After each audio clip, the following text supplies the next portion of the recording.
Hi family, this is Stephanie Wade. I am Habasia. I am checking with you on this Sunday afternoon in Galveston, Texas, USA from my front porch. It's social distancing and we got to do what we got to do to stay in touch. We got to let each other know that we are A-OK, symptom free in our little abode. I hope all of you are doing just fine. I hope you're working on boosting your immune system. That is the only thing that's going to keep you safe. It's been keeping us safe all along, or we wouldn't be here, guys. We just wouldn't be here. Our immune system always has to fight to keep us alive. Anything else that people are doing to so-called treat anything is simply, excuse me, treating symptoms. That's all, treating symptoms. But our body, our immune system is what actually so-called cures us, because it's fighting all of the microorganisms that don't belong in our body. So anyways, I'm going to share a little bit with you guys today, because I'm not just a gardener or anything like that. Not to say anything negative about anybody, but I have so many things that I've done in my 67 years of life that I just like to appeal to something inside of you, just to motivate you to do what makes you happy and what can sustain you during our time of social distancing. Because I know it can be a lonely thing depending on how many people are at your house while you're social distancing. Me, I really don't have to worry about being isolated, because I have a family compound type house, because that was my mother's wishes. She had a real African retention in her. So it's 3 of my adult sons live here with me in a family house. So anyways, I'm not lonely, guys.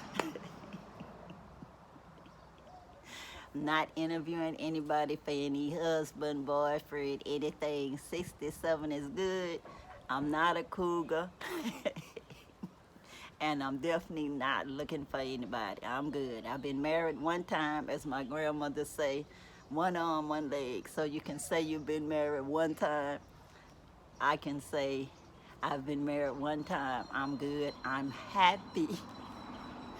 So anyway, guys, I hope you guys find something in this video that can make you smile.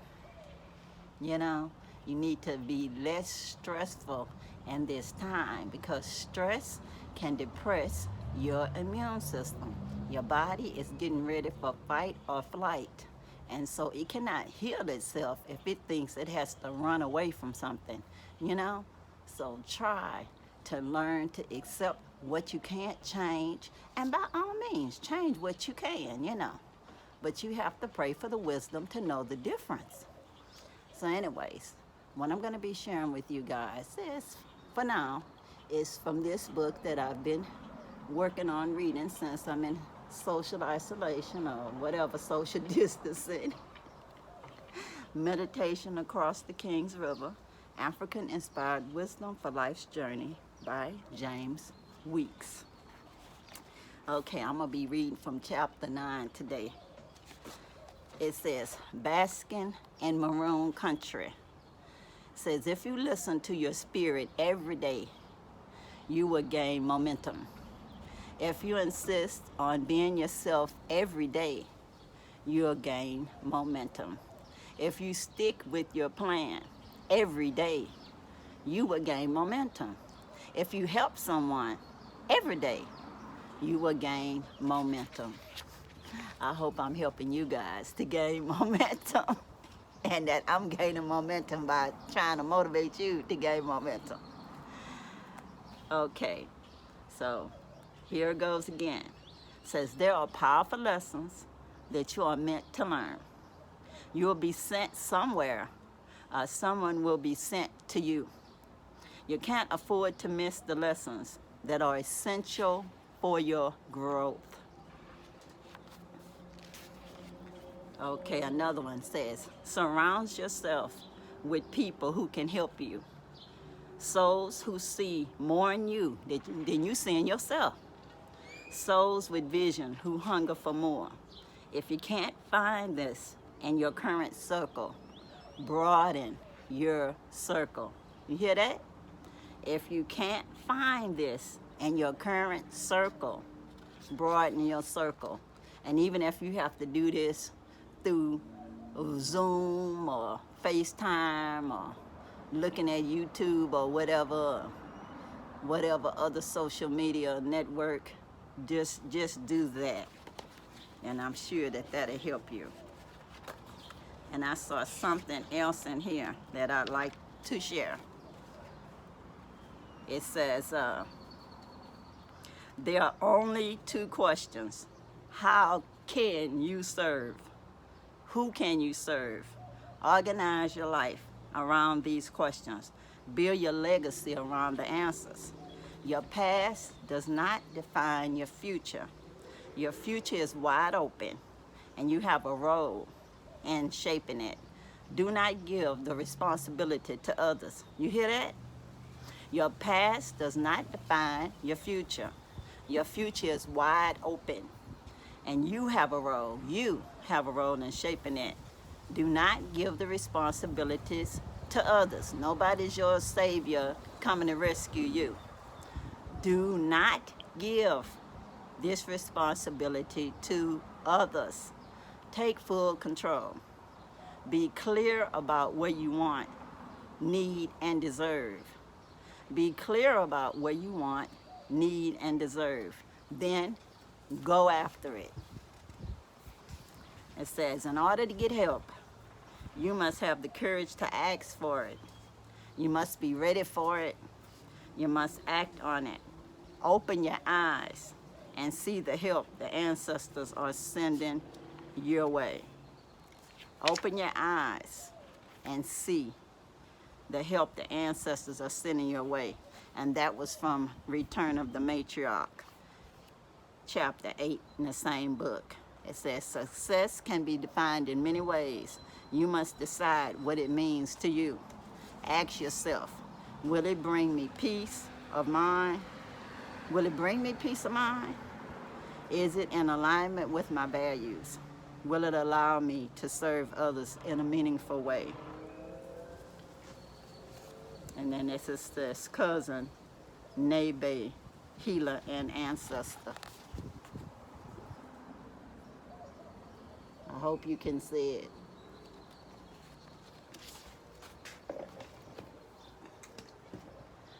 And I want to show you one thing that does have to do with gardening. I promised you that when I drop seeds, when they do something, I will let you know right away because it makes me so excited. You see my little baby? I hope it's not shaking too much. This is my White Wonder watermelon. White Wonder watermelon. And it's in potting mix. I put it outside and pretty much forgot about it the other day on purpose.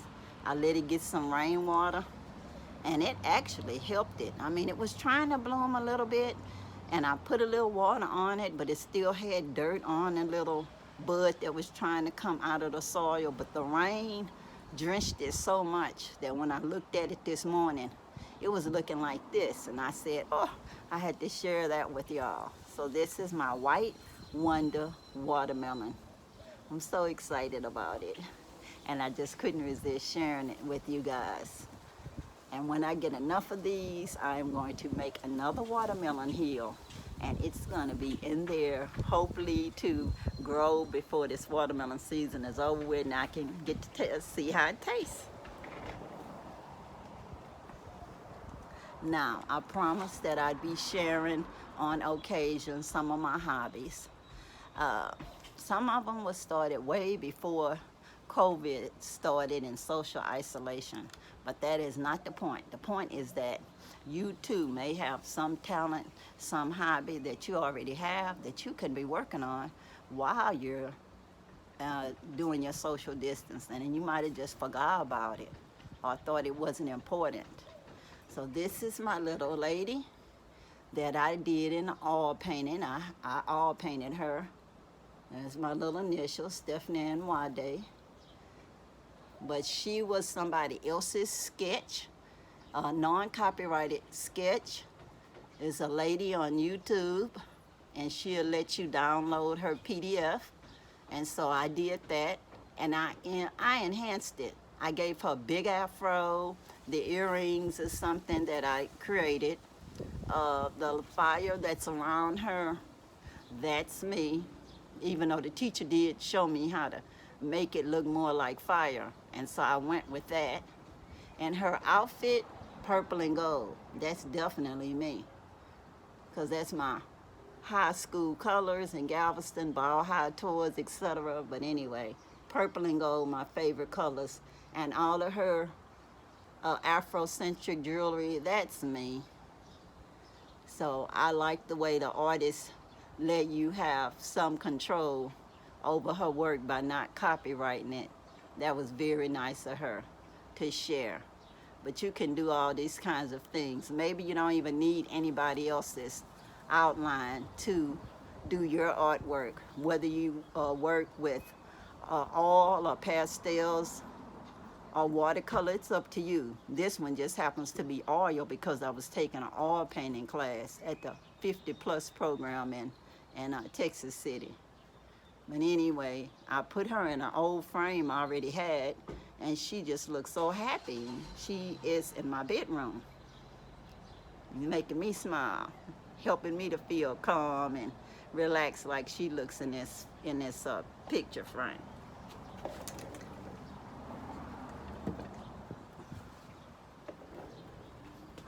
All right.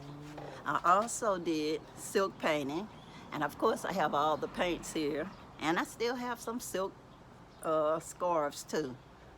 But anyway, this is just one of my designs. I find all kinds of interesting things on the internet, and then I just print them out and use them when I'm doing my design. I have a little board that I can trace with. It's a light box, and that helps me a lot with my design. And this one was some paper that bleeds on your fabric. And I did this one for Mardi Gras.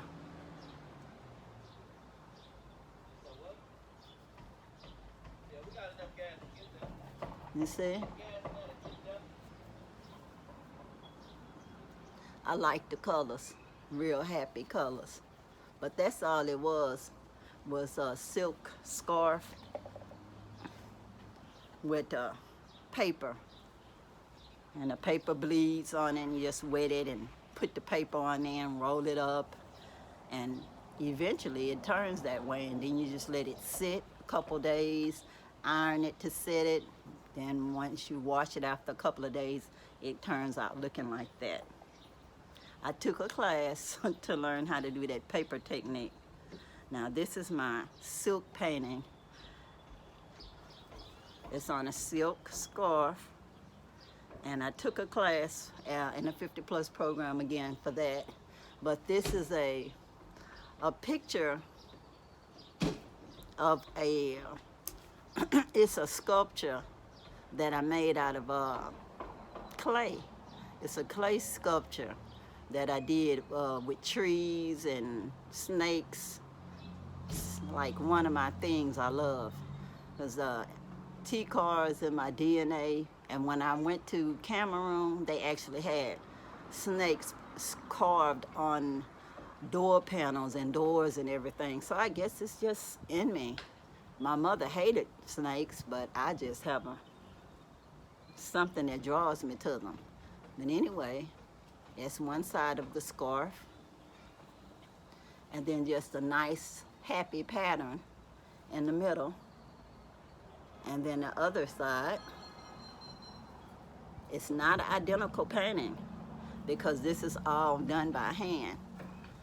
And I used all kind of techniques on it just to see what would happen with the pattern. So the two sides are totally different but complementary. See? It's all kind of things you can learn. And even though you're not in the 50+ program, and neither am I right now, they do have videos that you can look up and that'll guide you through the process. And you can order things online, at least in this country, where you can get your supplies. I'm not endorsing any company. I know you can just look it up with your smartphone and find out what you need to do to get your supplies and get started. It's actually easy. It just takes time. And in this time of social distancing, we all have time. So hopefully this inspires you a little bit. I'm gonna let you see my chase tree. My chase tree. One of my friends, who's actually started off as one of my cousin's friends, she told me about the chase tree's name because she asked me what it was and I didn't know. I just knew that it reminded me of a bluebonnet, and so I called it my bluebonnet tree. I knew the guys at Texas A&M made a hybrid and that it was it. It was made for the Texas sun, but it looked like the bluebonnet. But she somehow researched it and found out it was the chase tree, because when I used the app to try to find out what it was, the app was wrong. The plant app was wrong. But she gave me the name.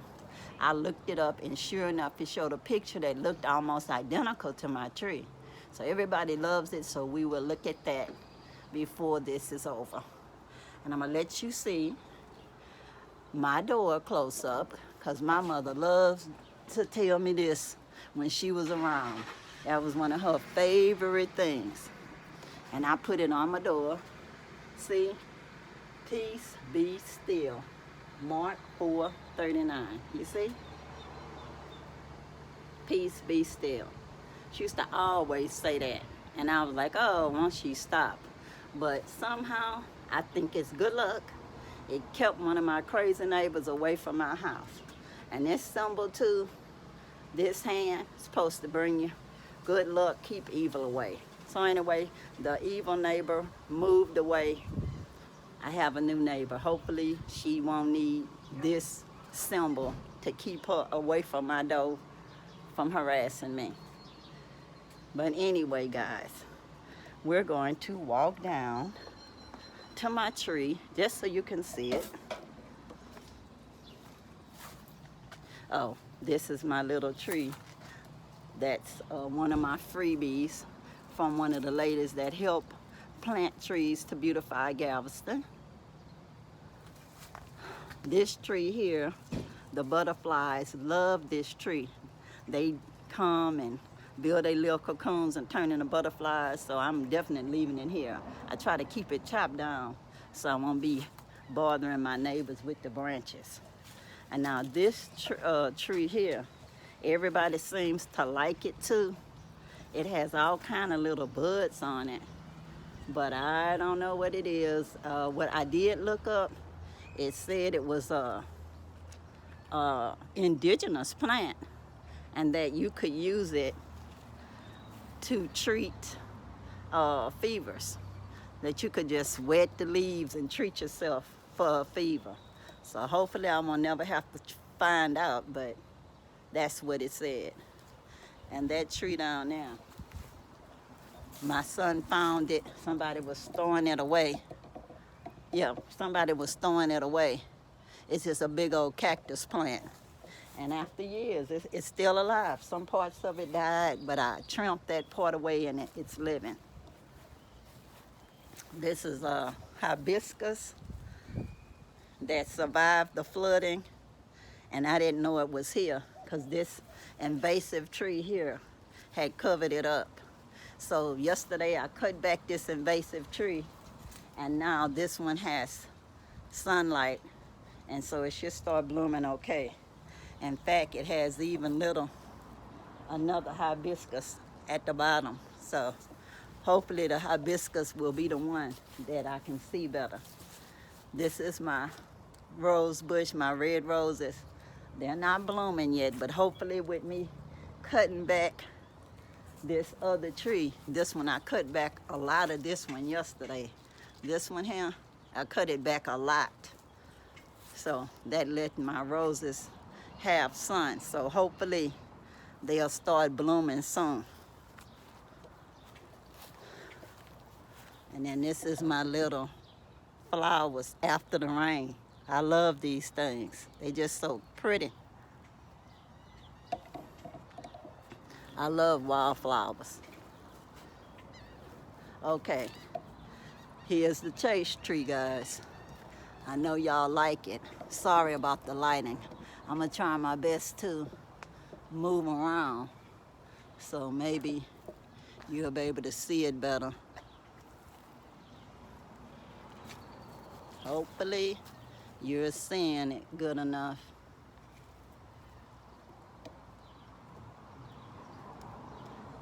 I love this tree.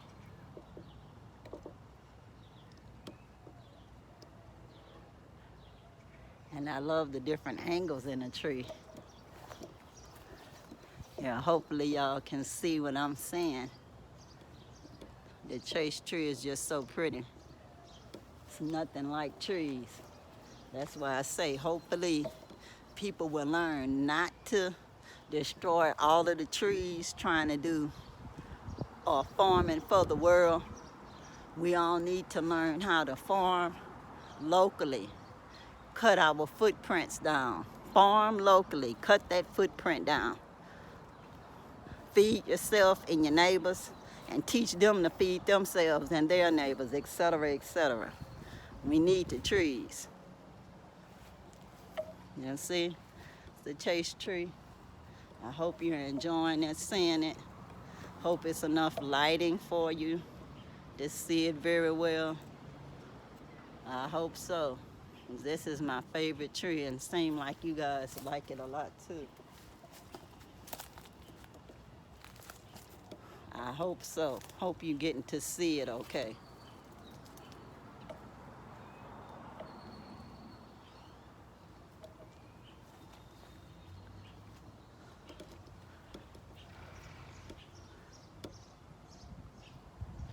I hope you guys are enjoying this view.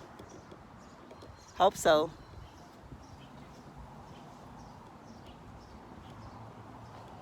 Oh wow, it's a butterfly. I don't know if y'all can see it.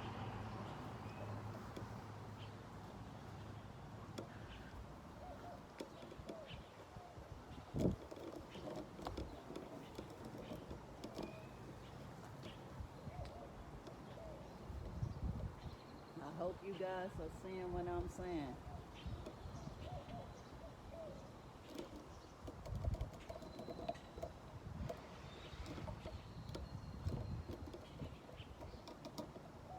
This butterfly going all over the place. My crepe myrtle, my pecan tree, and I have bees in this tree. I just don't know what you guys can see, but I have lots of butterflies. Yeah, hopefully you guys can see it. I'm not gonna hold you forever. I'm not. I was just trying to get y'all to see some of the beauty I'm seeing. I will find out on playback what y'all can see. But anyways, I'm seeing butterflies around here. And that's my palm tree for the neighborhood, not personal. Nothing personal out there. Nothing personal. Beautiful sky. I hope I'm panning okay for y'all, because really I'm not seeing what I'm showing. I'm just trying to let y'all see some of what I'm saying.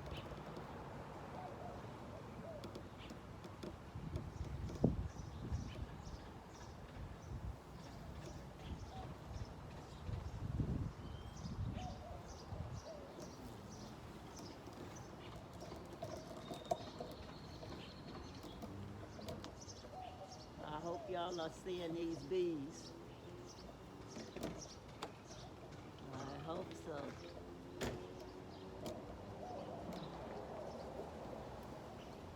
This is on a tripod.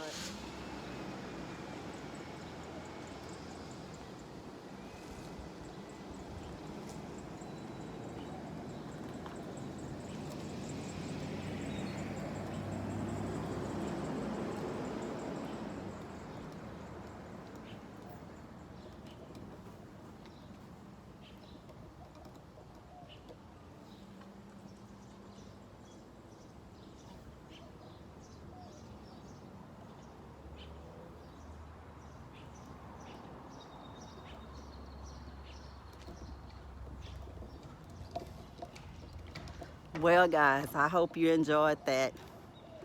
Love you all. If you have not subscribed, please do so below. Hit the subscribe button. Like, share, comment. Let me know what you think. I love you all. Please continue to be safe. Remember, social distancing is good. Please wear a mask whenever it's necessary. If you get the mask from somebody else, please wash it with soap and water before using it. Remember, wash your hands with soap and water as much as possible. Use hand sanitizer when you can't not use soap and water. Wash your hands as soon as possible with soap and water when you can. When you're taking off your mask, take it from the ears down. Do not keep wearing the same mask over and over. Have more than one reusable one and keep them washed frequently. And till the next time, I wish you love, peace, and soul. Power to the people. Peace. I'm out, y'all.